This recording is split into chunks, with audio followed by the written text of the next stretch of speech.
Two teens murdered, three suspects on the run. It's been 16 years to the day since a gruesome shooting left two families grieving, and police have yet to catch the killers.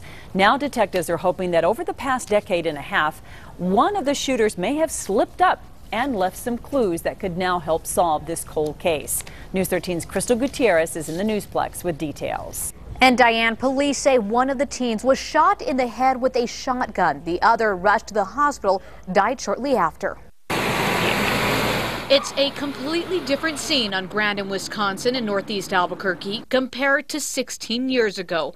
Police markers of a gruesome murder fled at the parking lot where two 17-year-olds, Raymond Maestas and Joseph Hernandez, were gunned down June 22, 1996, around 2:30 in the morning. The offenders drove up here and they had three individuals in their car. One was the driver. He never got out of the car. Police say two others did. Both were wearing ski masks and armed with a shotgun. They walked up to the first victim, pointed the gun to his head, pulled the trigger, then shot the other teen. As you can imagine, it was a very brutal, very quick and very ruthless attack, and the intent was to kill. Now 16 years later, nearly the length of the victim's short-lived life, police say tips have dwindled. Even neighbors say finding witnesses here will not be easy. It could be hard.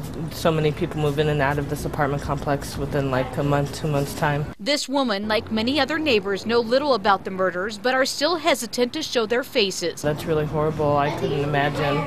I would freak out if my son was hurt or anything in any way. That's what police are worried about. Detectives say the way the two teens were killed makes police believe the suspects could kill again. So we're hoping that if there's additional family, if there are friends, acquaintances, or witnesses that have never come forward, that those individuals find it in their hearts to be brave enough and come forward now.